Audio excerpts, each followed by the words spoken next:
ha apám ilyen nagy figyelmet szentel egy showmannek, akkor lehet, hogy nekem is showmanné kell válnom, mert akkor majd figyelni fog rám. Jó műsorban közönség van. Ha én ki akarok tűnni egyből a YouTube-on, akkor megtöltök egy 300 fős helyet. Kivel tudom megtölteni a 300 fős helyet? A-kategóriás emberekkel. Nagyon csalódott lennék, hogyha egy ilyen köldöknézegetős budai értelmiség lenne a hoppások közönsége, akkor valószínűleg túl mély az adás. Ha meg csak olyan emberek néznék, akik meg a könnyed tartalmakat fogyasztják, akkor se lennék elégedett. Én igazából át akarom verni a társadalmat, hogy szórakoztatás révén injekciózom beléjük azt, hogy lehet ezt az életet esetleg máshogy élni. A Karizma Podcastra egy fontos célom, hogy az üzleti világot és az önismereti világot közelebb hozzam egymáshoz. Néhány hónappal ezelőtt találtam rá egy nagyon érdekes tartalomra a YouTube-on, amelyben szintén az önismeret kerül fókuszba, de szórakoztató jelleggel. És nagyon örülök, hogy ennek a tartalomnak, ennek a formátumnak, aminek Hoppás Show a neve, itt van most személyesen az alapítója és ötletgazdája, Hamar Donát. Donát, nagyon örülök, hogy itt vagy, és tudunk beszélgetni. Hát én köszi a meghívást. Egy LinkedIn posztodban írtad azt nemrég, hogy 10 évvel ezelőtt te még Kis Ádámnak tartottad a súgó táblát a Sóder Klubban. És tavaly az egyik legnépszerűbb epizódotok az volt, amelyben Kis Ádámot hívtad meg, és vele beszélgethettél. 10 éve, amikor a súgótáblát tartottad, gondoltál arra, hogy itt hatalmas fejlődés előtt állsz? Nem tudtam, hogy hová fog vezetni az utam, de én az RTL-be kezdtem a karrieremet, ha ezt lehet mondani. Televíziós vonalra sodort a pálya, leginkább azért, mert volt egy tanárom az egyetemen, aki azt mondta, hogy lehet, hogy nekem ki kéne próbálnom magamat a kamera előtt, miközben én a kamera mögött gondoltam, hogy majd jól fogok szerepelni, és az RTL-ben szépen ott gyakornokként mentem egyik helyről a másikra, és a Sóder Klubba lehettem gyakornok, és ugye ott együtt dolgoztam az akkori, hát még 10 éve még az is nagyon friss volt, hogy Kis Ádámék szinte akkor jelentek meg a porondon, de együtt dolgoztam ugye a Fábrinak a producerével, aki csinálta a Sóder Klubot Kovács Kristóffal, Zétényi Dórival, aki az egyik főszerkesztője a műsornak, és tényleg ott álltam, és tartottam a táblát, és volt egy olyan ilyen furcsa érzés, hogy de jó lesz majd, hogyha fordul a kocka. Nem a Kis Ádi fogja majd tartani nekem, csak az, hogy vajon mikor és hogyan fog nekem színpadot adni az élet, és ezen sokat gondolkodtam, de az RTL-ben voltak nagyon-nagyon nehéz időszakaim, tehát ott elég megalázóan tudnak bánni a gyakornokokkal, vagy abban az időben én egy olyan szerkesztőségben dolgoztam, ahol lábtörlőnek használtak, tehát olyan dolgok voltak, hogy éppen skripteltem egy anyagot, és így megdobtak egy ceruzával, hogy hé, menjél már le giroszér nekünk. És tudod, én a kezük alá dolgoztam, ráadásul ingyen, abban az időben még a gyakornoknak nem is kellett fizetni, és ott voltam, és segítettem mindenkinek a munkáját, és nagyon nehéz időszak volt ez. Tehát volt, hogy a WC-be kimentem sírni, hogy mondom, mikor lesz már ennek vége? Hogy mondom, ez a média? Tehát így bánunk a következő generációval, akik amúgy a szívüket, lelküket belerakják a dolgokba. A Sóder Klub az nem ilyen volt, ez egy álomcsapat volt, de egy-két olyan műsor, amiben ilyen típusú szerkesztők voltak, ott ezt tapasztaltam meg, hogy mindenkit nyomnak le, helyezkedés van, és figyelnek arra, hogy ha valaki egy picit tehetséges, akkor annak menjen el a kedve a médiától, mert akkor ő egyszer konkurencia lehet. Hogyan vetted észre, hogy te tehetséges vagy? Egy 6 fős családnak a legkisebb gyereke vagyok, tehát van 3 bátyám, akik ráadásul 10, 12 és 15 évvel idősebbek nálam, és mind a 3 nagyon tehetséges. Ráadásul ott van az édesapám, aki Kossuth Díjas népzenész, tehát azt láttam gyerekként, hogy az édesapám színpadon áll, sose láttam gyakorolni, csak azt láttam, hogy sikert sikerre halmoz, és ott vannak a tesóim, akik meg nagyon jó poénokat mondanak, jól öltözködnek, jó a karizmájuk, és akkor ott vagyok én, 15 évesen, és versengek 25 évessel, meg az apámmal, és próbálom megtalálni azt, hogy én mibe is vagyok jó, és sokáig nem tudtam eldönteni, hogy mi az, ami az utam lehet, és aztán egyre több ilyen véletlen volt, hogy színpadra kerültem, egy kicsit kellett konferálni valamit, vagy esküvőt levezetni, és észrevettem, hogy amúgy ebben egész jó vagyok, és akkor úgy voltam vele, hogy akkor lehet, hogy ezt elkezdem így kicsiszolni, de nem volt könnyű, tehát maga, ami fejben lezajlott, az volt olyan, hogy így egy folyamatos bizonytalanság, hogy jó, lehet, hogy tehetséges vagyok, na de hozzájuk képes, hát nem ár. És mai napig bennem van, érted, az első tesóm az Oxfordon végzett, és akkor én meg itt a médiában hülyéskedek, és van egy ilyen komplexusom, hogy hát ez nem Oxford, ez csak a YouTube-on bohóckodás. Az a YouTube-on bohóckodás olyan szintű már, hogy több mint 40 000 feliratkozótok van, 2 évadot toltatok le eddig, minden esemény teltházas volt, ha jól tudom. Igen, nagyon jól mennek. Hogy sikerült ezt beindítani ilyen szinten rögtön? Ezen én is gondolkodtam, hogy mi a sikernek a kulcsa, mert az időfaktor volt az, ami talán a sikert nagyon így föl erősített, hogy ez mind 1 év alatt történt meg.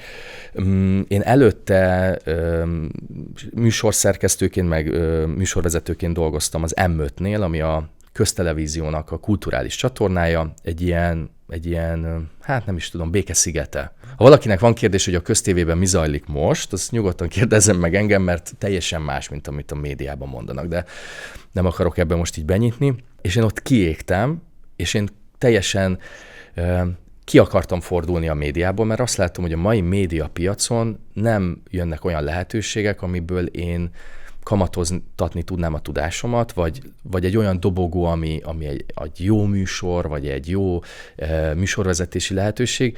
És így láttam azt, hogy így az elődeim milyen lehetőségeket kaptak, és így gyorsan így leszűrtem ezt, hogy igazából nem biztos, hogy érdemes benne maradni a médiában, és én fölmondtam. És 3 hónapig otthon ültem, egy parasztházat újítottam föl, tehát hogy egy ilyen teljes ilyen kiégésbe voltam, ez volt lassan 2 éve, és altattam a gyerekemet, és az altatás az egy nagyon haszontalan idő, hogy 1 órát ringatsz valakit, és egyszerűen csak megy az idő, és nem csinálsz semmi produktívat, csak megpróbálsz valakit elaltatni, és gondolkoztam közben nagyon sokat, hogy mit kezdjek az életemmel, és akkor jött annak az ötlete, hogy én azért még egyszer megpróbálnék egy gondolatot, egy műsorformátumot, és azon is gondolkodtam, hogy a siker az hogyan fog megtörténni, tehát hogy hogyan vihetem ezt egyből sikerre, és ott jött be az, hogy 10 év média tapasztalatom volt, meg kereskedelmi tévés showműsorokon dolgozhattam, hogy a jó műsorban közönség van.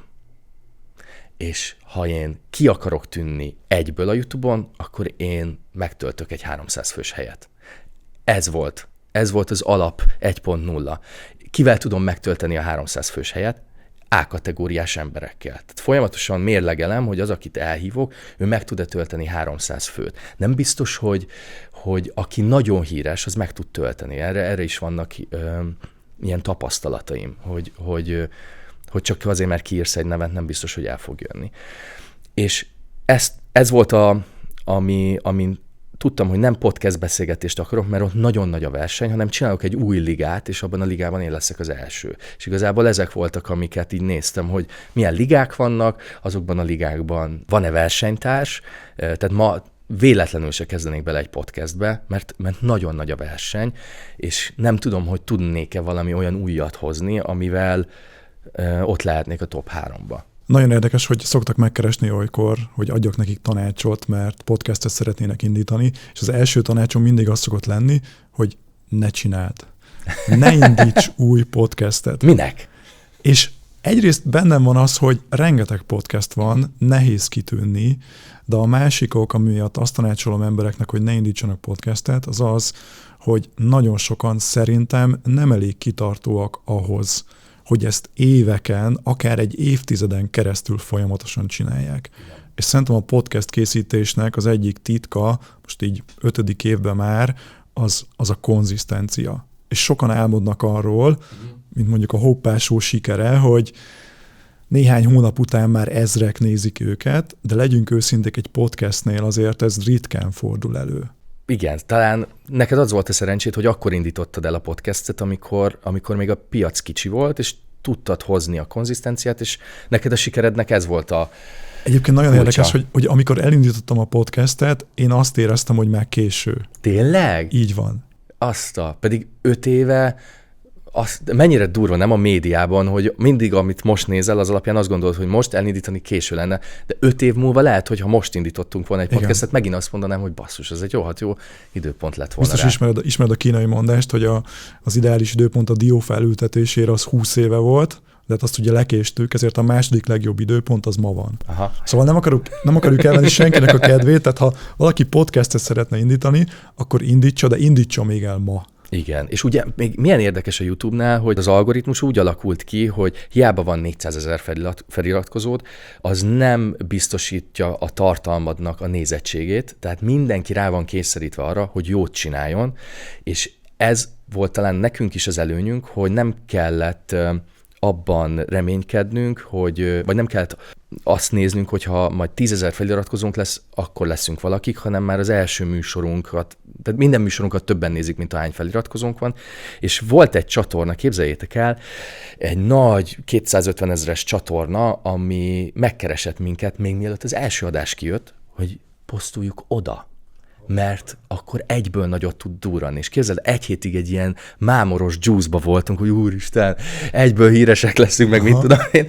És akkor így gondolkoztunk, hogy mondom, jó lesz-e, meg minden, és hozta a szerződéstervezetet, hogy ez hát nyilván milyen anyagi kötelezettséggel járna, vagy hát nem azért, mert mi fizetünk, de hogyha ebből lesz egy biznisz, akkor hogy fogunk ezen osztozni? És akkor így gondolkoztam rajta, és az volt bennem, hogy jó, de lehet, hogy megpróbálom ezt úgy, hogy 0 feliratkozóval. És elindultunk 0 feliratkozóval, és akkor az első adást talán megnézték 20 000, 25 000, és az volt egy ilyen felkapcsolás az agyamba a villanynak, hogy na, oké, nagyon nagyot változott a világ, tehát a feliratkozó szám nagyon nem számít. Mindig az adott videót kell jóra csinálni, akkor van esélyed folyamatosan látva maradni, vagy nem is tudom, hogy mondják jól.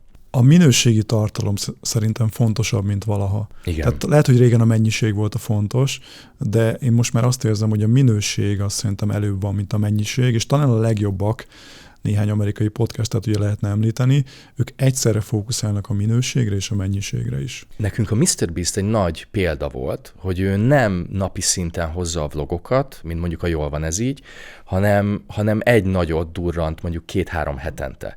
És nekünk ez volt az a békesség, amire így ráültünk, hogy csináljunk egy nagyot, amiben látják, hogy nagy produkció, vagy nagyobb, mint egy podcastnek az összehozása, az energia belerakás szempontjából, és most van nálunk az a fordulópont, hogy elkezdünk kisebb tartalmakat is gyártani, pont azért, mert ezt már stabilan el tudtuk indítani, de hogy ez is egy ilyen békesség volt bennünk, hogy nem kell nekünk naponta tele szarni az internetet videókkal.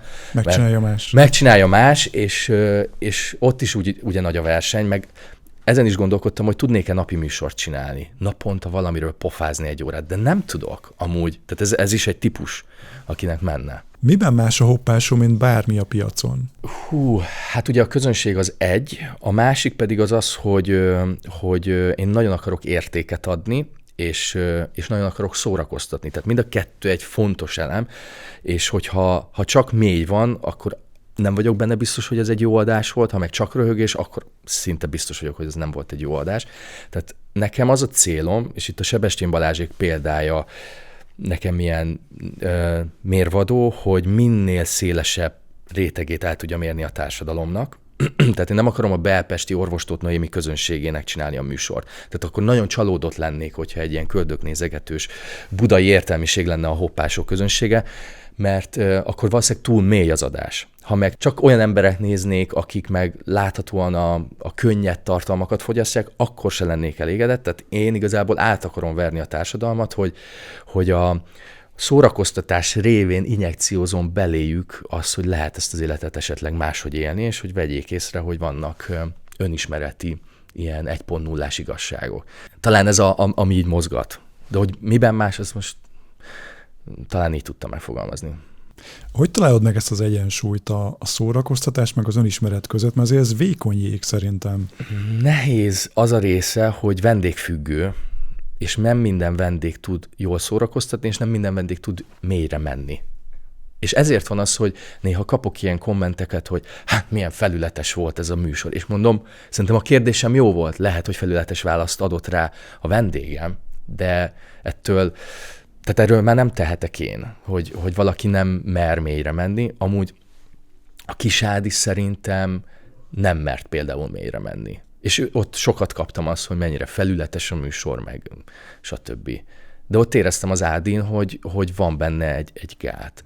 A Rakoncai Gábor meg egy nyitott könyv. Tehát én ott majdnem elsírtam az adás közben magamat, mert annyira durva volt, amiket mondott, és ugye minden mondata mögött ott volt a hitelesség. Hát ott volt 2 méterre tőlünk a hajó, amitől teljesen extázisban volt mindenki. Ez egy zseniális ötlet volt egyébként, utólag is gratulálok, hogy köszi. A hajóját azt betettétek oda. Igen, hát a helyszín megadta a lehetőséget, igen, hogy óriási hajót, vagy 10-12-en kellett megemeljük, tehát hogy nagyon nehéz volt önmagába úgy behozni. Aha. És akkor jól értem, hogy te vagy az, aki olvassa a kommenteket, válaszol a kommentekre, mennyire mész még bele a műsornak ebbe a részébe, vagy akár az utóéletébe?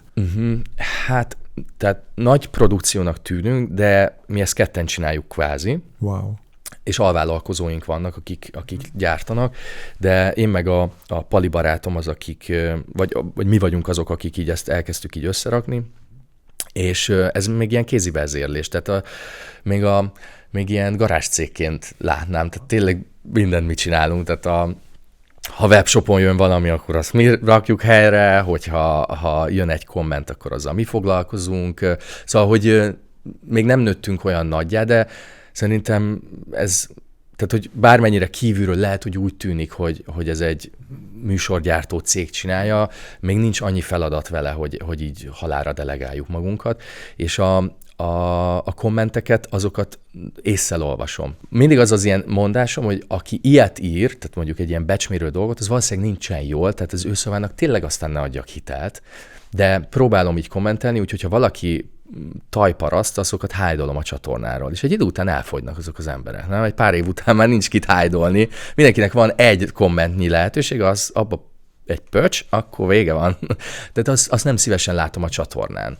De ha valaki konstruktívan fogalmaz meg egy kritikát, azt nagyon szeretem. Ennek én is ugyanígy örülök. Tehát mindig azt nézem, hogy ki az, aki írja, és hogy milyen stílusban. És nagyon érdekes, hogy szerintem nálatok is van már ilyen, hogyha jön olykor egy-két ilyen negatív komment, akkor anélkül, hogy én közbeavatkoznék, a többiek, mások, a Karizma Podcast egyfajta közönség helyre rakják. Az is imádom. Udvariasan megkérdezik, hogy pontosan mire gondolsz ezzel a mondatoddal, vagy megnézted ezt az epizódot, vagy csak így a vakvilágba megítélsz valakit, vagy valamit. Igen. Szóval ez egy nagyon jó érzés, hogy egyfajta intelligencia, egyfajta intelligens közönség kezd kialakulni, szerintem a Hoppásó körül is. Igen, ezt én is tapasztaltam, de ugye az van, hogy a Hoppásónak a közönsége az még pici, és az egyik stratégiánk az volt, hogy úgy tudjuk ezt a műsort gyorsan nagyra vinni, hogyha olyan embereket hívok meg, akik mellett ülve, tehát kvázi ők azok, akik hitelt szavaznak arra, hogy na a Donát műsora az valószínűleg jó, mert én ide eljöttem, és az emberek is az adott ismert ember miatt nézik meg, és aztán ott ragadnak. És emiatt van az, hogy mindig fel szoktam tenni egy ilyen műsor felvételnél a közönségnél, hogy ki az, aki most van itt először, 290 kéz a magasba. Legjobb. És mondom, de jó, hogy eljöttetek, meg minden, de már látom a visszatérőket. A komment szekcióban megjelenik az, hogy mondjuk itt volt nálunk a The VR, és széjjel szedtek az ős VR-osok. Volt egy ilyen 400 ember, aki nagyjából egy kategóriába rakott engem a Szőlő utcai igazgatóval. Tehát, hogy amit én ott a műsorban csináltam, hát ilyet nem lehet, szekunder szégyen, stb. És nekem ezt is így helyre kellett rakni, hogy egy-egy fannak nem tudok megfelelni, hogy az ő kedvencét éppen milyen helyzetbe hozzuk, vagy hogyan teszem fel azt a kérdést, és akkor ez is egy önismereti munka, hogy kell a kommentet olvasni, de közben valahogy rohadtul el kell távolodni tőle. Miben méred most a Hoppásó sikerét? Sikeres egyébként ez a projekt a te belső megélésed szerint? Szerintem sikeres, de több dimenziója van. Ugye van egy része az, hogy amit csinálunk, az mennyire fenntartható, tehát tudunk-e megújulni, évadról évadra előre menni. Aztán tudunk-e ebből anyagilag hasznot szerezni, mert hogy a YouTube-nak van egy ilyen szép romantikus része, hogy mindenki ingyen csinálja, de hát a 2 gyereket, meg a hitelt, meg mit tudom én, azt szívesen átadom másnak, aki ingyen megoldja, én nekem még nem jött össze, és akkor ott van az, hogy mennyire nézett. Tehát ez a kereskedelmi tévés vonal nekem nagyon beivódott az agyamba, hogy minden erőnkkel azon kell lenni, hogy nézet legyen, megcsináljuk gyönyörűre az adást, meg minden, és utána így odaadjuk az algoritmusnak, aki meg így vagy nem tudom, azt mondja, hogy emelem a magasba, vagy pedig az van, hogy hát ezt akkor eldugjuk az internet egyik szürke szegletébe, és ez egy nagyon idegesítő része, hogy az algoritmusra nincs hatásunk, lehet 1-2 dologgal befolyásolni, de azt a részét, hogy mennyire nézik meg sokan, azt próbálom nem a sikerrel összekötni, hanem ott átkeretezzem azt, hogy mondjuk a Rakoncai Gáboros részt nem nézték meg sokan, de nagyon tartalmas és velős és értékes adás. És szerintem ezt kell helyre rakni a YouTube-on, hogy nagyon sokan néznek trash-t, és a trash tartalmak óriási nézettséggel mennek, de az nem egyenlő azzal, hogy értékes. És ezért van nálam ez, hogy a nézettség nem egyenlő az értékességgel, legyen először értékes, és utána, ha az algoritmus istene megadja azt, hogy ez nézet lehet, akkor annak még külön hálásak vagyunk. Volt már olyan epizód, amire azt gondoltad, hogy hát ez nem volt annyira értékes? Amúgy minden egyes epizód mint egy külön gyerek lenne, mert hogy sok sztori van mögötte, sok történés, ahogy készültünk rá. Törekszem arra, hogy mindegyikben legyen értékesség, úgyhogy nem volt még olyan adás, amire azt mondtam volna, hogy ez nagyon nem az lett. Önismereti a téma a Hoppás Show-ban, és azért érezni a kérdéseiden, illetve aki nem látta, még mindenképp nézzen bele 1-2 Hoppás Show-ba, tehát egyértelműen át fog jönni, hogy azért te is elég komoly szinten jársz már az önismeretedbe. Neked hogy indult az önismereti utad, Donát?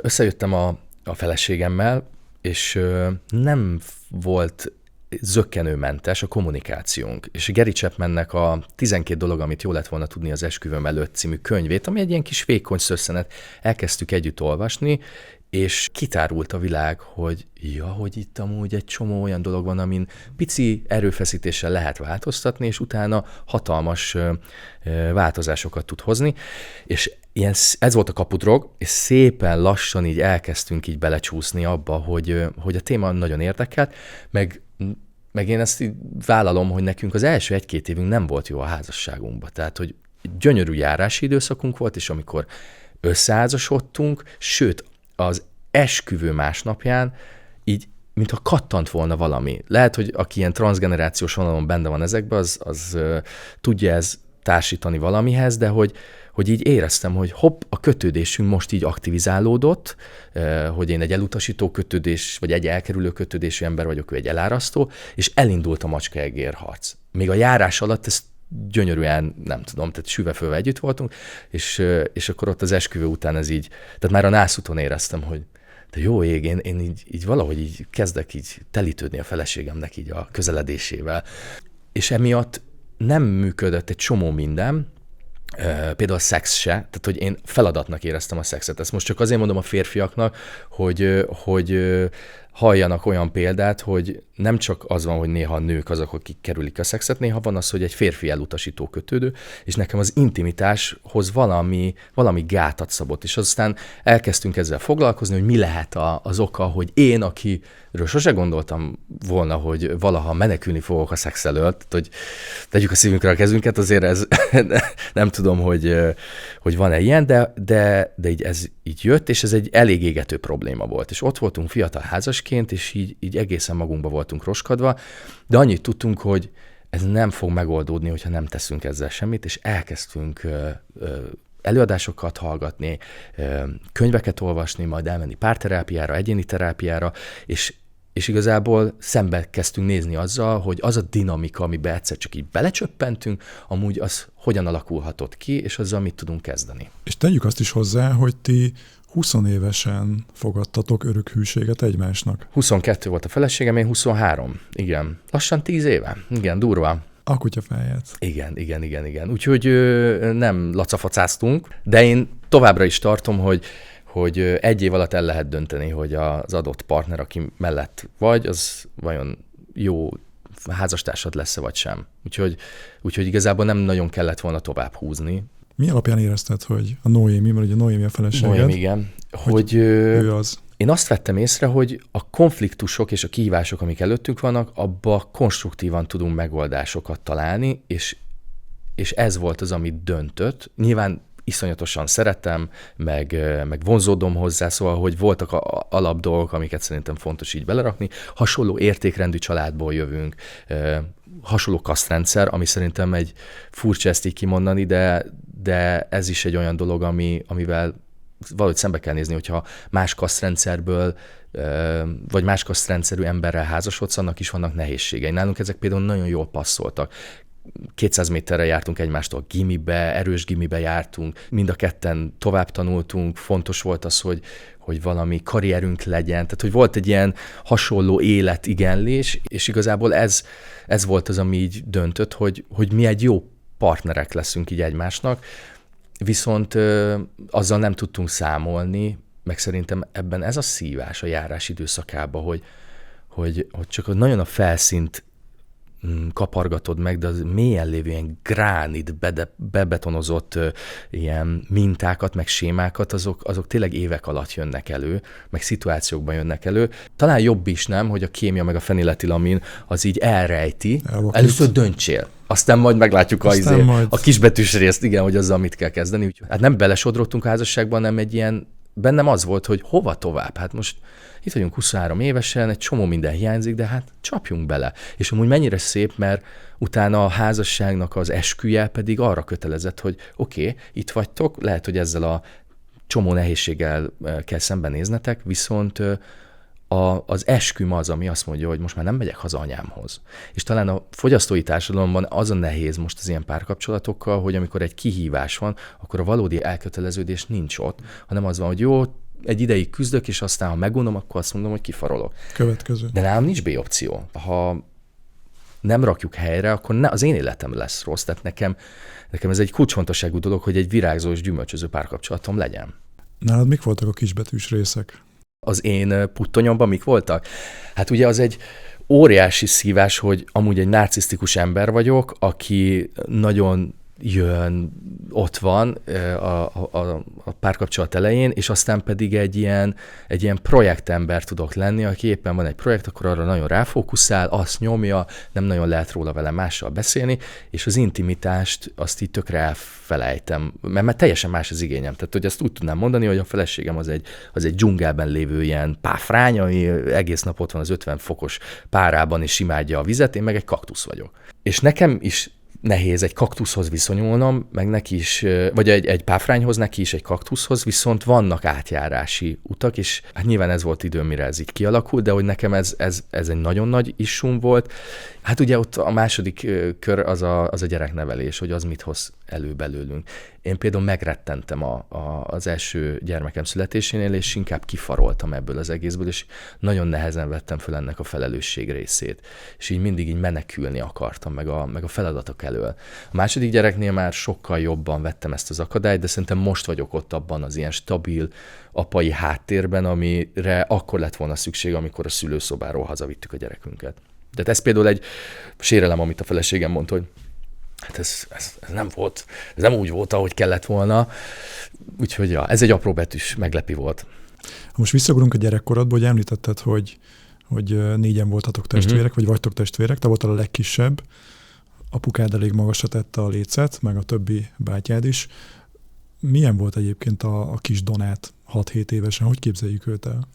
Van egy ilyen furcsa legendárium otthon, hogy velem semmi gond nem volt, mint a gyerek voltam. Tehát, hogy volt olyan, hogy 7 évesen anyámék elaludtak, elfelejtettek fölkelteni, hogy iskolába kell menni. Én ilyen görbebetűkkel írtam, hogy szia anya, apa, elmentem iskolába, oda raktam, megreggeliztem, csöndbe fölkelt, elmentem. Tehát, hogy egy ilyen furcsa drive-ot kaptam, és akkor anyámnak szoktam mondani, anya, ha ennyire jó gyerek voltam, akkor utána hogy mentem bele abba, hogy generalizált depresszióm lett, és szorongó ember vagyok. Tehát, hogy hol van itt az igazság? És én azt látom, hogy én egy erős funkciót tölthettem be a családba. Nem azt mondom, hogy villámhárító voltam, de hogy így a szüleimet megfiatalító, kicsit egy ilyen új élet a családban, közben a tesóim szörnyű tinédzserek, de ott van a Donát, akivel semmi gond, szóval, hogy egy ilyen, furcsa lehetett az a légkör, és hát engem mindenki szeretett, de mivel a szüleim idősebbek voltak az átlagos barátaimnak a szüleihez képest, ezért nehezebben kapcsolódtam velük, de ezért volt, hogy ott voltak a tesóim, úgyhogy így ilyen azt tudnám mondani, hogy egy funkcionális egyke vagyok. Tök jó, hogy vannak tesóim, de igazából nem voltam sose úgy a tesóik, mert hogy a tesóimmal 23 éves lehettem, amikor először nagyokat tudtam beszélgetni, mert addigra értem meg én. Mert amikor ők 25 évesek, akkor egy 10 évesen nem nagyon tudsz így miről beszélni. Mi az a gyerekkori drive, ami a Hoppás Show-ban is megjelenhet? Amit felfedtem, az, hogy édesapám amellett, hogy népzenész volt és járta a világot, emellett űrkutató is, tehát hogy ha éppen nem turnézott, akkor volt azért bent az egyetemen egy csomó dolga. Az ő figyelme az nem volt 100%-os, hanem azt éreztem, hogy kevesebbet kapok, és akkor még versenyzek a tesóimmal. Viszont amit egy ilyen érdekes emlékként jött elő, hogy édesapám, aki nagyon nem nézett tévét, és a kereskedelmi tévétől meg pláne herótot kapott, csütörtök esténként 2 hetente leült este 9-kor, mert akkor ment a Fábri Show. És imádta.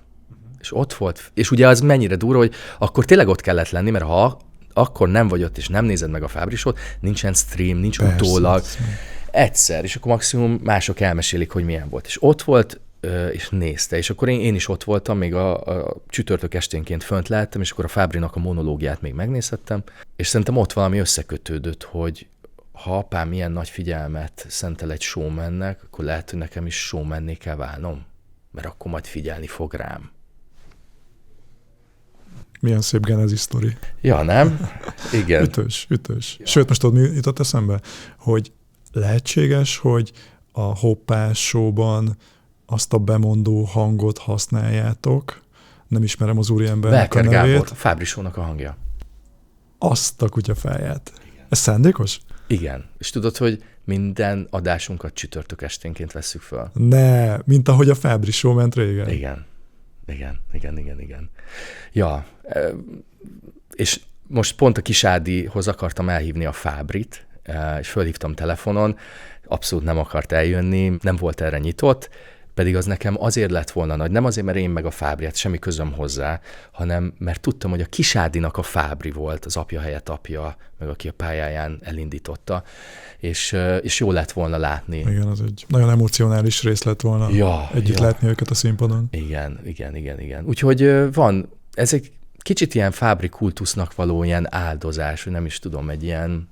De hát nekem az volt a tévézésben a korszak, hogy egyszerre ment a Fábri, aki nyíltan jobbos volt, és ment a heti hetes, ami meg nyíltan balos, és egyszerre mehetett ez a tévébe, és az egy gyönyörű korszak volt, és volt párbeszéd. Ha így fejlődik tovább a Hoppás Show, akkor hova juthat ez el mondjuk 3 év múlva? Milyen víziód van a Hoppás Show-ra?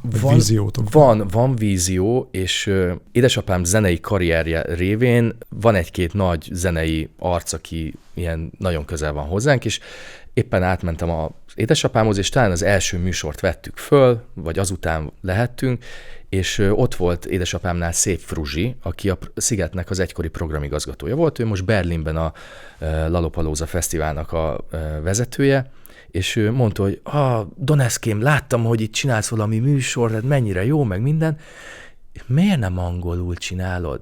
Hát mondom, Fruzsi, figyelj, igazából nem tudok annyira jól angolul, hogy mondjuk, ha ide jönne egy nemzetközi sztár. Figyelj, ezt angolul kéne csinálni, szólj nekem, és akkor összehozlak egy-két külföldi nagy zenésszel. Ő hozta el Macklemore-t Magyarországra, szóval, hogy így nagyban játszik a Fruzsi, és igazából ő kitágította ott az elején az agyamat, hogy ne tegyek egy üvegplafont a fejem fölé, hanem lehet ez a Friderikusi minta, hogy a Friderikus Show-ba külföldi nagy sztárok jönnek el, és akkor viszont tényleg a határa csillagos ég. Úgyhogy gondolkozom azon, hogy egy ilyen balkáni late night show-t itt csinálunk, mert hogy ugye már a YouTube az nagyon támogatja, hogy nem csak native angol száz emberek csinálnak műsort, hanem van ennek egy kicsi ilyen európai íze. Úgyhogy az a csúcs, az lenne a csúcs. Ja. Akkor lehet, hogy te leszel a következő Friderikus Sándor? Hát azért tehát én nem érzem magamat tehetségesnek abban, amiben a Friderikus nagyon jó. Én máshol látom a tehetségemet, de szerintem nem szabad kicsit álmodni, tehát meg lehet csinálni. Amerikai sztárok vannak itt folyamatosan, tehát hogy nagyon szerencsés az országunk, hogy ismerik a külföldiek, és itt vannak színészek, zenészek. Tehát ez csak egy zicser, amit ki kéne használni. És szerintem ki fogom használni. Ez a hirtelen jött siker, azt ugye mondhatjuk most már, hogyan tudod ezt fejben kezelni? Az egód hogyan viseli, hogyan éled meg? Figyelembe véve azt is, hogy mondtad, hogy vannak benned narcisztikus személyiségjellemzők is. Ugye, mivel én mindig is műsorvezetőnek készültem, miután így fölnyitották a szememet arra, hogy felé kéne menni, tehát ez így bennem volt, hogy így látszódni, akkor minden arról szólt, hogy én legyek a középpontban. De azért nem Donát Show a neve a hoppának, mert azt akartam, hogy ne rólam szóljon. És tudatosan próbálok mindig így hátrébb lépni, és valahogy talán a munkámnak sokszor az is a része, hogy az egómmal valamit kezdek, és ezen dolgozok. Tehát, hogy én folyamatosan járok klinikai szakpszichológushoz, ahol ezt az egészet így rakjuk helyre, mert azt látom, hogy nem jó, hogyha az egóm viszi el valamilyen irányba, és magam körül forgok. A Friderikust fölhívtam, hogy jöjjön el, és azt mondta, hogy hát így ennyit mondott, hogy hát ki maga? Hát mondom, a hoppásót csináljuk. Arról még nem hallottam. Mondom, semmi baj, szerintem még sok melót kell belerakni, hogy halljon rólam, és hogy eljönne. Neki az üzletpolitikája, hogy ő kérdez, ő nem mond, úgyhogy ő nem fog eljönni. És akkor mondtam, hogy de drága Sándor, egy kérdést még hadd tegyek föl. Van lehetőség önnel leülni egy kávéra? Mert nekem nagyon meghatározó az ön karrierje, és ami felé megyek, abban azt az utat próbálom követni, amit ön csinál. És hogy egy-kettőt kérdezni. És akkor mondta, hogy hát mindenkit az érdekei vezérelnek, önnek ez az érdeke, nekem ez nem érdekem, úgyhogy erre nincsen lehetőség, és így lerakta. Szerintem ez egy ego, és ide soha a büdös életben nem akarok eljutni. És nekem nagyon sok emlékem van a médiában arról, hogy emberek hogyan bánnak a következő generációval, és szerintem biztos, hogy lesz olyan 10 éve fiatalabb ember nálam, aki sokkal többre hivatott, vagy 1000-szer tehetségesebb, akkor én annak inkább lépcsőfokokat akarok adni, meg lépjen az én vállamra. És nem azt kell, hogy én legyek ezen a piacon egyedül. Úgyhogy valahogy erre próbálom magamat trenírozni, hogy az nagyon szomorú lenne, hogyha lenne Magyarországon egy újabb talk show, ami sikeresebb, mint az enyém, és az engem rosszul érintene. Hát ez egy tök jó dolog lenne. Hát szükség van ilyen műsorokra, úgyhogy valahogy így próbálok ehhez az egészhez hozzáállni. De nagyon nehéz, mert közben a drive-om az, hogy legyél valaki. Mert apád nem validált, ezért neked muszáj, hogy legyél valaki. Csak akkor ne azért legyek valaki, mert csak ismernek, hanem akkor legyek az a valaki, aki lehet, hogy színpadot ad egy következő embernek. Mint ahogy a Fábri adott színpadot a Kis Ádámnak. Hogy gyere ide, öcsi, tegnap te nyerted meg a Humorfesztivált, és a Kis Ádám tartotta a táblát a Fábrinak, és nem értette, hogy mi van most, ez nincs rajta a táblán, hát miről beszélsz, Sándor? És kiment a Kis Ádám ilyen krúpólóba, és akkor mondta, hogy hát mondjad el, amit tegnap a Humorfesztiválon, amivel megnyerted. És elmondta, és akkor 3,5 millió ember nézte élőbe. És a Sanyi azt mondta, hogy Ádikám, akkor innentől kezdve minden egyes adásfelvétel előtt a 600 főt megkapott, hogy te melegíts be. És mikor elindult a Sóder Klub, hogy a Kisádi 150 embernek ott nyomja a sót, nem volt már kihívás. És szerintem a Fábrinak az igazi nagysága az, hogy az egész stand-upos kultúrának ő színpadot adott. És az egóját azt mondta, hogy nem én vagyok az egyetlen, vannak még nálam vagy jobbak, vagy tehetségesebbek, úgyhogy hajrá, menjetek. Úgyhogy nekem ez is egy ilyen attitűdöm, hogy ha a két Sándor között lehet választani, akkor szeretnék egy Friderikuszi szakmaiságot, de egy Fábri Sándoros szívvel.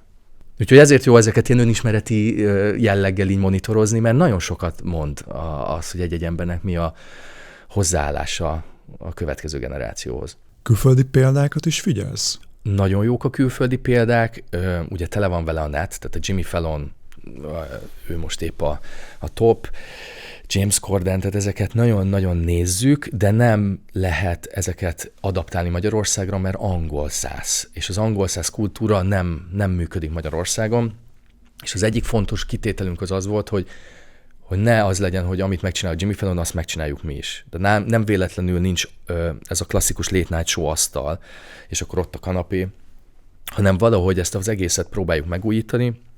Nem mondom, hogy nem volt az, hogy egy játékot behoztunk valamelyik ilyen late night showból, de tök érdekes, hogy egy csomó olyan játékot csináltunk mi, meg így gondolkodtunk rajta, amit mi találtunk ki, és az emberek nem is vágták, hogy ez egy full új dolog a neten, úgyhogy szerintem bele kell rakni a kreativitást, és ha valami nincs most a kereskedelmi tévébe, nincs rá idő, energia, meg szerintem pénz se, hogy csak legyen egy csapat, aki folyamatosan agyal azon, hogy hogyan lehet megújítani egy-egy formátumot, vagy új formátumot kitalálni, és abban hogyan lehet olyan játékokat találni, ami a magyar közönség számára működik. Tehát mindig az jut eszembe, hogy Magyarországon az Üvegtigris című film egy kultikus dolog, mert nagyon magyar. És ebből kell kiindulni, hogy azt nem tudod kivinni külföldre, és emiatt érzi mindenki nagyon a sajátjának, és szerintem, hogyha arra törekedünk, hogy ami itt körülvesz minket, abból dolgozzunk, akkor nagyon fogják az emberek érezni az egyediségét. Úgyhogy ez egy ilyen, nem is tudom, ökölszabály nálunk, hogy nem eshetünk bele abba a kényelmességbe, hogy már nem ötletelünk, hanem csak behozunk valamit, hanem muszáj mindig kreatívan megújulni. Én láttam több adást. Meséled a nézőknek, hogy mik voltak azok a kreatív ötletek, amikre büszkék vagytok? Az egyik kedvencem, amit nagyon nagyot ment, az a használt autó tulajdonosoknak fölrakott hirdetését elemeztük lélektanilag, hogy milyen típusú ember lehet az, aki Vályi Pistával, aki ilyen típusú autót rak föl. Ez zseni volt. Sírtunk a nevetéstől, mert hogy ugye van is egy honlap, ami megkönnyítette a dolgunkat, hogy hétről hétre szemlézte a betegebbnél betegebb hirdetéseket, tehát nekünk ott csak csemegéznünk kellett, de az egy ilyen klasszikus dolog, hogy itt a magyar így hirdeti az autóját. Mi lehet ebben az önismeret? És akkor ez például egy olyan dolog, amin gondolkodtunk, hogy a Pista eljön, akkor autókkal kapcsolatban hogyan lehet megvillantani ezeket az önismereti ilyen kis színfoltokat. Mi az, ami várható még a Hoppás Show-ban? Kicsit spoilerezzünk ide a Karizma Podcast hallgatóinak. Ami várható, hogy ugye eddig sokszor előfordult az, hogy csak egy emberrel beszélgettem, és rájöttem ennek a dinamikájára, hogy ez egy emberfüggő, és nagyon nem a legjobb pingpongozás. Tehát, hogyha valaki nincs olyan paszba, akkor nem biztos, hogy úgy pingpongozza a labdát. Ezért mostanában azt csinálom, hogy mindig 2 embert hívok meg. Könnyebb eladni a jegyeket, egy témát több aspektusból tudunk megnézni, másrésztről meg jobb lesz a dinamika. Amikor már 3 ember beszélget, az sokkal jobban megy a flow. Tehát ez most már egy ilyen irány, hogy így csináljuk az adásokat, és igazából próbálok merész lenni vendég szempontból, hogy tényleg akár olyan vendégeket hívjak, akik nem biztos, hogy mainstreamek, de lehet, hogy az adott közegükben nagyon erősek. Nálad itt volt például Dóra Gyula. Ő egy nagyon jó példája arra, hogy baromi nagyon mondani valója, van súlya ennek az egésznek, nem pongyola, de közben pedig abszolút működnek egy talk show formátumba, és az, amit mond, annak meg nagyon szüksége van a magyar népnek, és ilyenekkel így agyalok, hogy ilyeneket így megpróbáljak. Térjünk vissza még a Hoppás Show-ra. Ugye ezt a nézők is látják, hogy még nagyon fiatal vagy. Szerintem el is árulhatjuk, hogy idén leszel 33, ha minden igaz. Igen, áprilisban. A krisztusi kor! Bizony, a krisztusi kor. Igen. És már most egy komoly pálya van mögötted. Következő 10 év mit hozhat? Képzeld, hogy én ezen nagyon sokat gondolkozom. Biztos voltam benne. És főleg azért, mert a tesóim idősebbek, ezért úgy belelátok a 40 közepébe, hogy 40 közepén milyen kérdések merülnek föl. És most 30-as éveimben azt látom, hogy nagyon van energiám, és olyan vagyok, mint egy csőlátású egy ilyen összvér, ami így megy, és nyomja, és csinálja. De néha úgy megrettenek, hogy ha majd elérem a 40-et, akkor majd mivel fogok foglalkozni, meg úgy 3 év múlva úgy nagyjából mi lesz, mert most úgy csak úgy nyomom, és az van bennem, hogy így csinálom, mert úgy nagyon izgalmas, de még nem tudom, hogy vajon tényleg ez az én utam. Ugye sokszor azt szoktam így mondani így a haveroknak, hogy ha én újra kezdhetném az életemet, vagy a pályaválasztásomat, akkor szerintem én szőlészborász lennék, vagy valami mezőgazdasági fakitermelő. Tehát, hogy így annyival jobban vonz a környezet, meg az ilyen fizikai munka, úgyhogy lehet, hogy egyszer így kifarolok, és afelé megyek, csak most még az van bennem, hogy megnézem, hogy ez meddig nő ez a lufi, vagy nem is tudom, hogy lufinak nevezzem, de ez az egész projekt. Nem tudom, nálad van ilyen, hogy így látod, hogy 10 év múlva... Amikor elkezdtem a Karizma podcastet, akkor valójában egy csalódottság volt bennem egyébként, mert egy barátommal korábban csináltunk egy másikat, de az a 7. adásnál a földbe állt. Tehát én legelején persze értéket akartam adni a podcasttel, de valójában be akartam bizonyítani a nagyvilágnak, hogy én egyedül is tudok podcastet készíteni. Nekem ez volt a drive-om az elején. Igen, nekem is van amúgy bosszú. Képzeld, nagyon érdekes, hogy elértem a 30 000 feliratkozót, és akkor éreztem azt, hogy oké, most már mégis bebizonyítottam, mert azért semmiből nem lesz hirtelen ennyi néző, és azóta kezdtem el tudatosabban figyelni arra, hogy mi az, ami hajt engem. Aha. És most már több célom van. Egyrészt akár ismert embereket mutassak be más szemszögből, akár kevésbé ismert embereknek adjak megjelenési lehetőséget, akár saját gondolatokat, ötleteket tudjak megosztani.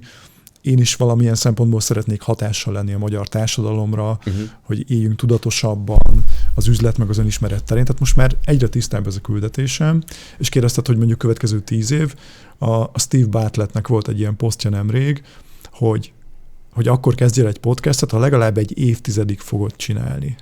Tehát gondolkodj ebbe hosszú távon. És akkor azt vizsgáltam magamba, ugye idén lesz 5 éves a podcast, hogy vajon fogom én ezt 10 évig csinálni. És most azt érzem, hogy igen. Mert annyi mindent kapok a podcast által, és úgy érzem, hogy annyi mindent tudok adni a hallgatóknak, a nézőknek is. Szóval bennem ez van. Nem tudom, hogy ezt te saját életedre hogy fordítod most le? Én az energiával kötöm egy kicsit össze, hogy mennyi energiám van. És ugye én most vagyok talán a legenergia igényesebb időszakban, amikor a vállalkozást építünk, de közben kisgyerekeim vannak, és úgy mindenhol nagyon helyt kell állni férfiként, és minden szerepemben a maxot kérik tőlem. És ennek a hosszú távú részét gondolkodom, hogy meddig fenntartható, vagy ahogy most csinálom, az mikor fog kiégetni engem, és már most vannak jelei, hogy nem feltétlenül a legjobb priorizálásokat hozom meg egy ilyen energia szempontból, vagy energiafelhasználás szempontjából. Úgyhogy én keresem az elhívásomat, most azt látom, hogy az erőmet találtam meg, mert eddig ebbe voltam bizonytalan, hogy tehetséges vagyok-e, képes vagyok-e valamit alkotni, van-e hatásom, erőm, és ezt most megtaláltam, és szerintem innen jön a következő lépcsőfok, hogy jó, de mi az igazi elhívásom? És ez már egy ilyen spirituális magasság, ahol nem is tudom, hogy mi kell, mert ez nem biztos, hogy önismerettel megszerezhető, hanem minthogyha föntről jönne egy hívás, hogy neked ez az utad itt a Földön. Kicsit azt a példát tudom behozni, David Brooksnak van egy könyve, a Second Mountain, 2 hegy. Több ilyen analógia is van, de nekem ez a könyv nagyon tetszett, hogy az első hegy arról szól, hogy fönt van valami cél, ami felé nagyon mész. Ház, karrier, pénz, titulus, bármi. És általában az emberek, akik mennek föl a hegyre, azok versengenek egymással. És minden az egóról szól, minden arról, hogy én elérjem azt, én megkapjam azt. És mi van akkor, hogyha fölérsz? És megvan minden. Általában azt a kérdést teszik fel az emberek, hogy és ennyi volt? Mi van ezután? De nem mindenki ér föl. Valakinek derékba tör a karrierje, a családja, otthagyja a felesége, és ő is azt fogja föltenni, hogy jó, és akkor mi értelme az életnek? Ennyi volt? És mind a 2 ember, aki fönt van a hegyen, meg aki nem jutott föl, a kétségbeesés völgyébe esik le, ahol van lehetőség meglátni, hogy van egy második hegy, ami már nem arról szól, hogy én mit kaphatok, hanem hogy én mit adhatok. De oda már nem tudsz fölmenni, oda már az Isten visz föl téged, az már szinte egy ilyen serpa attitűd, és én azt látom, hogy én még az első hegyre megyek föl, jó célok, jó értékek mentén, de ez még mindig rólam szól. Ha följutok, ha nem jutok föl, egyszer föl kell tenni, hogy jó, és akkor mi van még? És szerintem ez lehet, hogy az idővel jön el. És remélem, hogy nem egy törés, vagy egy kiégés, vagy valamilyen hozza meg, hanem egy szép szelíd felismerés, hogy amúgy én nem is ezt a hegyet akarom. De az meg egy baromi nagy lemondás. Mert mert én is azt érzem, hogy ha igazán tökös lennék, akkor elhajítanám ezt a tudást, és azt mondanám, hogy tényleg valami mezőgazdász vonalat csinálnék, valami olyat, ami nem biztos, hogy arról szól, hogy én halmozhatok vagyont, vagy bármi olyan földi élvezetet kimaxolhatok, hogy mit tudom én, elutazhatok ide, mert nem biztos, hogy lesz rá pénzem, viszont lehet, hogy egy tartalmasabb életet élhetek, amiben az igazán work-life balance így megnyilvánul. Tehát most költöztünk kertesházba a nyáron, ameddig jó idő volt, én délután 3-kor leraktam a munkát, és 3-tól este 8-ig kint voltam a kertbe. És most alig várom, hogy süssön ki a nap, legyen már 5 fok legalább, mert engem nem láttok bent a házba, és lehet, hogy ezzel én meg tudom úszni, hogy teljesen eldobjam a média karrierjét, de sokat agyalok azon, hogy mi az elhívásom. Mert szerintem nem az, hogy egy talk show-t csináljak. Tehát, hogy ha őszinte akarok lenni, akkor nem ez. És ez egy jó végszó volt a villámkérdések előtt. Na. A villámkérdések előtt elmondom nektek, kedves nézők és hallgatók, hogy a Hoppá Show-nak is és a Karizma Podcastnek is fontos fókusza az önismeret, hogy minél tudatosabban tudjuk élni az életünket. És ebben számomra fontos társak a könyveken túl a hangos könyvek is, és partnerségben állunk a Voice-zal, a Magyar Hangos Könyvtárral, ahol egy jelképes havidíjért cserébe 1000-nél is több, sőt, ha jól tudom, már 2000-nél is több könyvet, köztük hangos könyveket tudtok hallgatni, önismeret, tudatosság, kommunikáció, vállalkozásfejlesztés témában. És ha szeretnétek ezt kipróbálni, az első 30 napban 90%-os kedvezménnyel, akkor menjetek föl a karizma.hu/voice, tehát a karizma.hu/voice oldalra, és néhány kattintás után már ki is próbálhatjátok.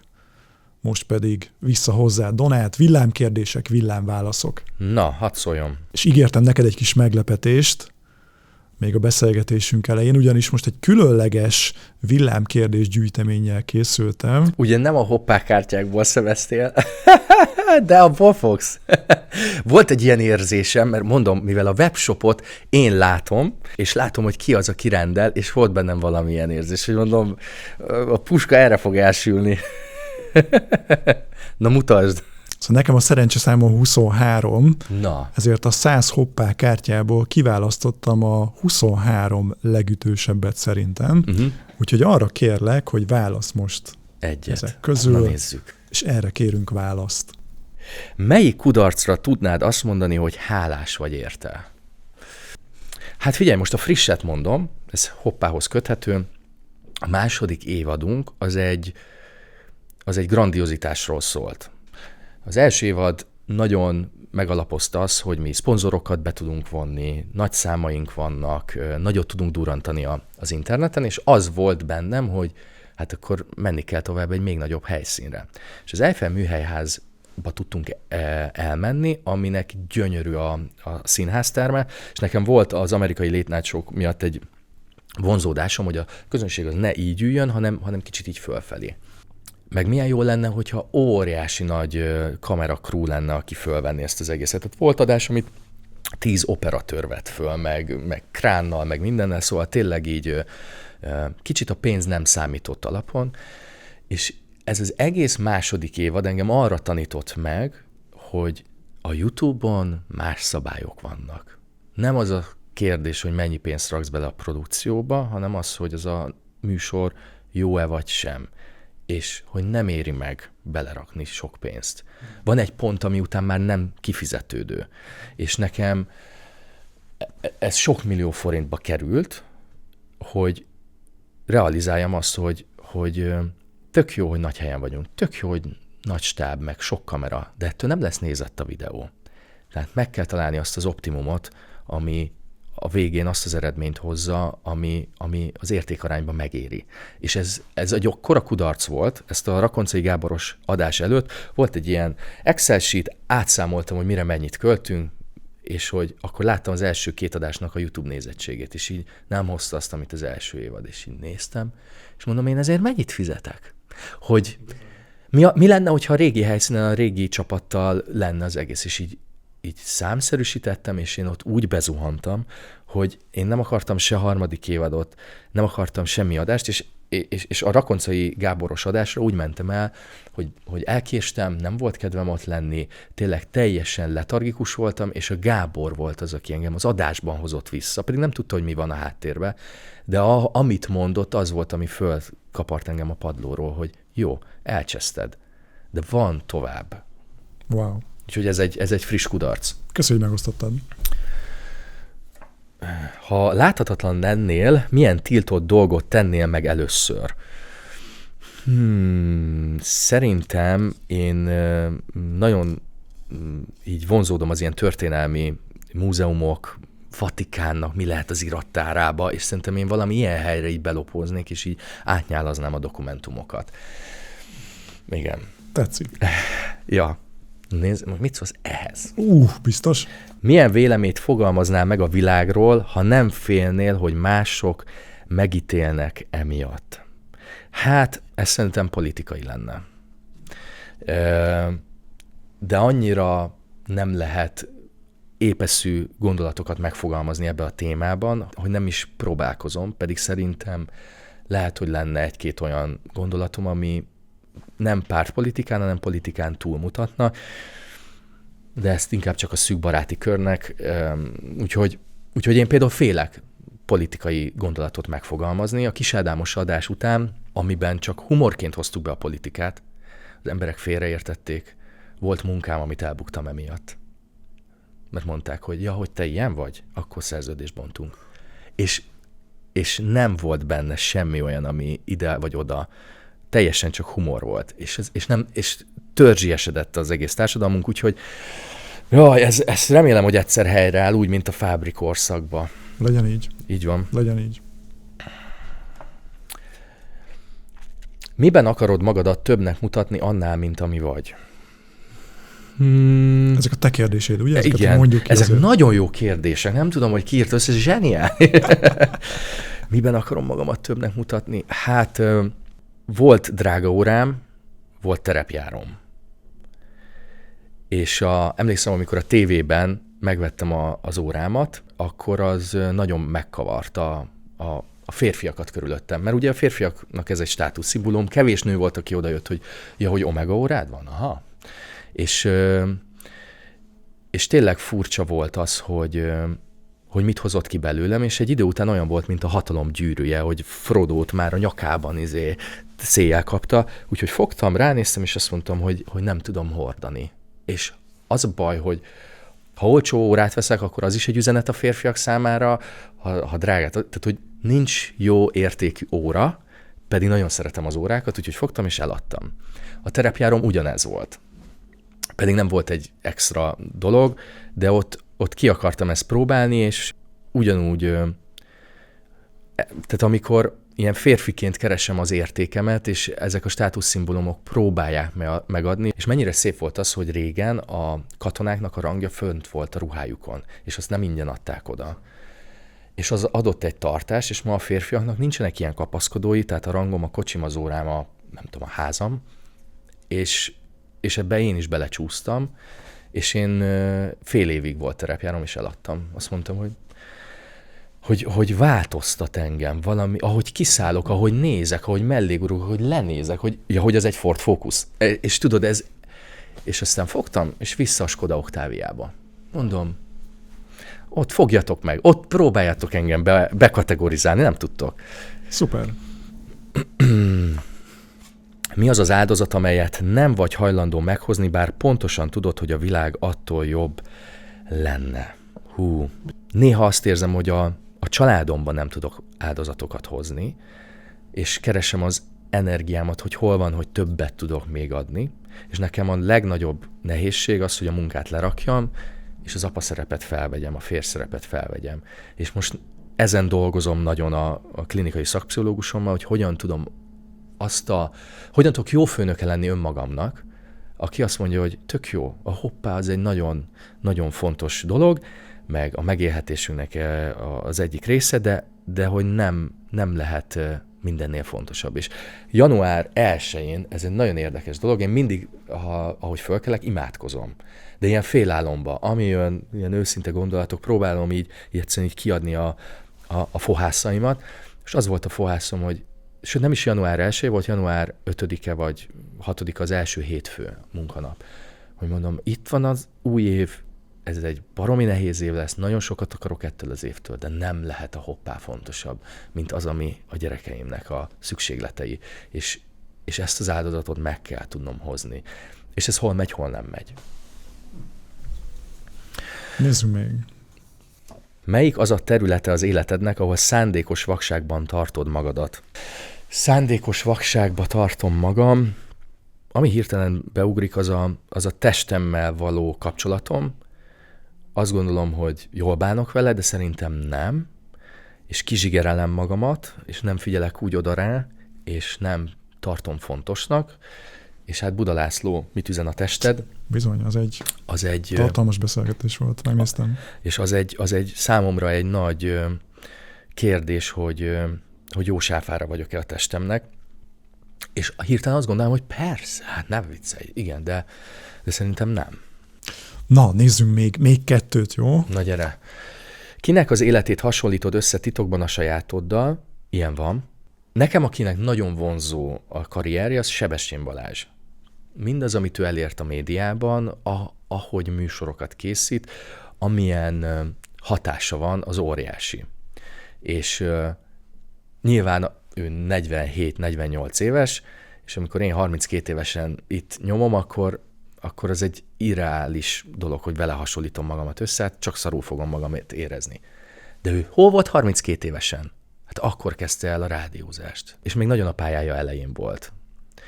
Úgyhogy én adok magamnak egy kis türelmet, hogy amúgy jókor vagyok jó helyen, mert ugye nagyon nehéz az, hogy jönnek a 21-22 évesek, a rapsztárok, meg mindenki, és ott vannak, hogy arénákat töltenek meg, és hatalmas karrierjük van, én meg ott vagyok, hogy de hát basszus, hányba születtetek? 2002.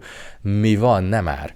És aztán rájövök arra, hogy nem baj, hogyha valaki lassan építkezik. Tehát nem baj, hogy lassan építkeztem eddig, és az se baj, hogyha ez még egy 10 évig eltart. Na, és akkor jön az utolsó kártya. Na valami. Ha újraírhatnád a társadalmi szabályokat, mi lenne az első, amelyet megszüntetnél?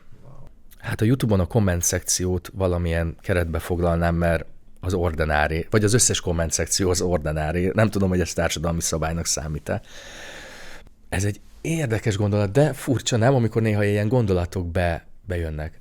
Egyszer egyik műsorban, amit szerkesztettem még a tévébe, Kassai Lajost meghívtam. Én akkor találkoztam vele először. A Lovasi Jász. És ő köztudottan mindenkit magáz. És mi egy tegezős műsort csinálunk, de ő mondta, hogy ő magáz. És akkor így megkérdeztem, hogy hát de Lajos, maga miért magáz mindenkit? És azt mondta, hogy ez tudatos. Azt mondta, hogy Svédország akkor veszett el, amikor elkezdték a magázódást megszüntetni. És valahogy a tisztelet kiveszett a társadalomból. És aztán Olaf Palme, vagy nem is tudom, valakihez köthető, ott mondta, nem tudom, majd nézzetek utána, írjátok meg a kommentbe, de ez nagyon elgondolkoztatott, hogy a magázódásnak milyen szerepe van, és ad egy hierarchiát, tiszteletet, és talán nem a magázódást törölném el, de valahogy a tegeződéssel kapcsolatban csinálnék valami változást. Donát, nagyon örülök, hogy eljöttél. Én köszi a meghívást, nagyon jól éreztem magamat. És azon kívül, hogy kíváncsi voltam a Hoppásónak a kulisszatitkaira is, de az is fontos célom volt, hogy téged is bemutassalak a nézőknek és a hallgatóknak, hogy kicsoda is Hamar Donát, milyen álmai, céljai, víziói vannak, és mi az, amit még láthatunk tőled a következő években, évtizedekben. Figyelj, hogyha valami, vagy az egész életem nagyon sikerrel lesz, nem tudom, ítélve, és hatalmasat megyek előre, akkor ez az interjú, 10 év múlva, ez mindenki ezt fogja nézni, hogy ez valami alapkőletétel. Már a Karizma Podcastben megmondta, hogy... Már ott a Bolyaimre kérdezte, igen, ez egy... Szóval... Úgyhogy igen, ez egy ilyen kultikus. Főleg azért, és bocs, ez mennyire érdekes, sose gondoltam volna, hogy egyszer majd engem hívnak, hogy kérdezzenek rólam. Igen, hát eljött ez is. Úgyhogy köszi a megtiszteltetést. Köszi, hogy itt voltál. Ez egy nagyon tanulságos beszélgetés volt. Bízom benne, hogy neked is tetszett, és ha igen, akkor feliratkoztál már a YouTube csatornára. És van egy jó hírem, hoztam egy másik Karizma Podcast epizódot, ami szintén fog téged inspirálni. Mindössze annyi dolgod van, hogy kattints ide, a képernyő jobb felső sarkába. Ez az, és már indul is.